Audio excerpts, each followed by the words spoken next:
សូត្រនេះគឺអណច្ចតនភ័ងព្រមប្រៃបានស្ដាប់ព្រះចិនស្រីនោមសេចក្ដី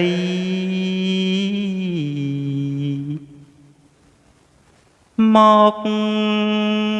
ពរនី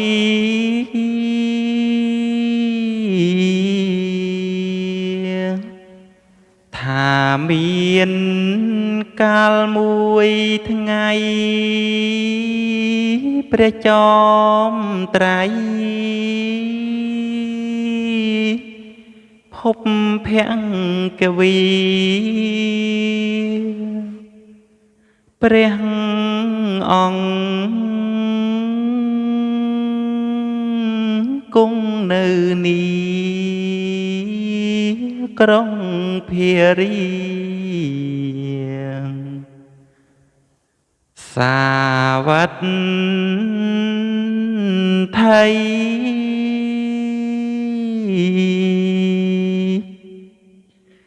ក្នុងវត្តចេតពុនដែលមហាជនទាំងប្រុងស្រីស្គាល់ថាវត្តសេដ្ឋីឈ្មោះអនាថថាំងបណ្ឌិត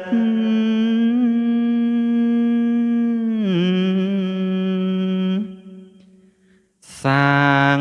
ថ្វាយព្រះមនី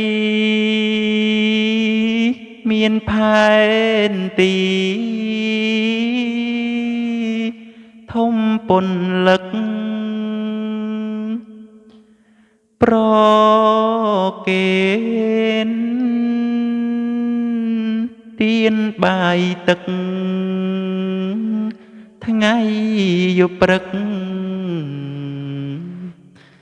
មិនដែលឃ្លាត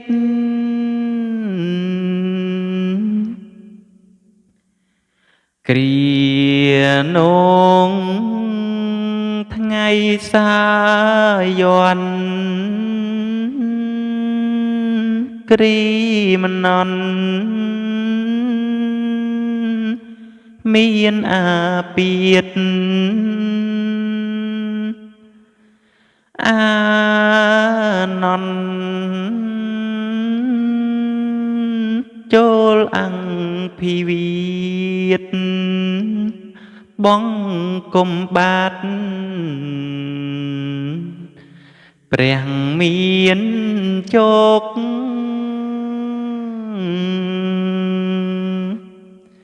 ក្រាបទូលព្រះភង្គវីថាគ្រីមណន្តលោកមានរោគអា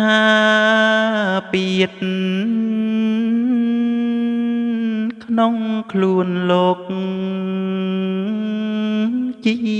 ទំងន់ធ្ងន់ណាស់ហើយ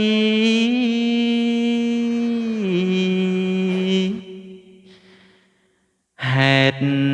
នេះសូមព្រះអង្គជួយស្រោចស្រង់ឲ្យសាំងស្បើយមានតាព្រះអង្គហើយជួយសង្គ្រោះ អើយទៀនផង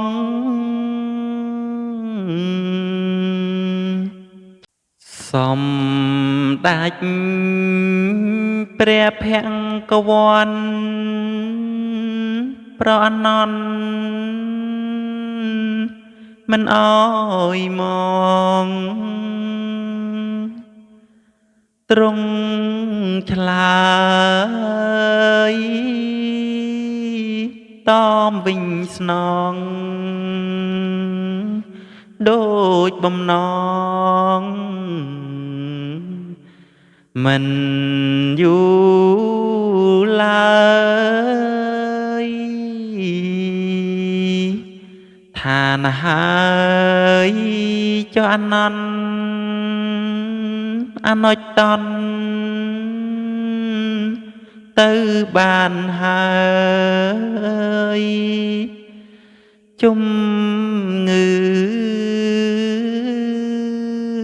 នឹងសឹងស្បើយ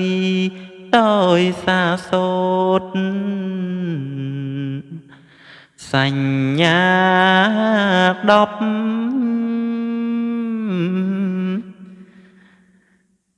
10គ្រី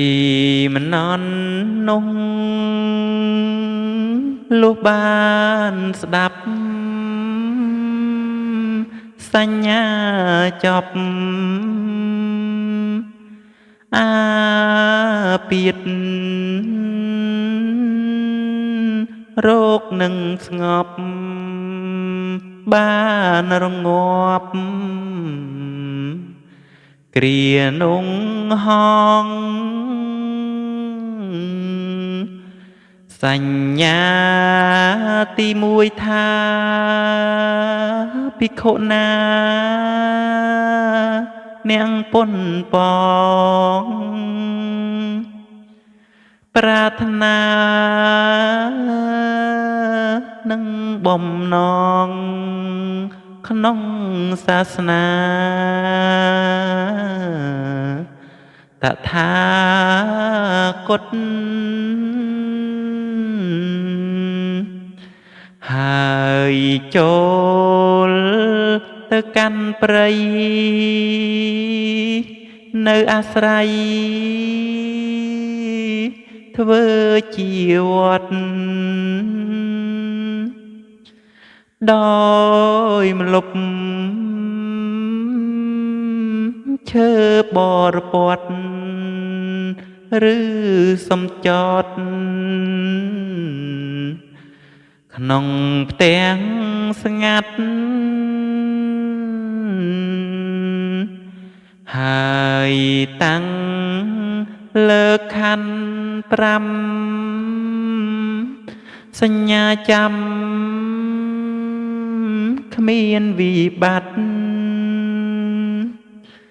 ដើម្បី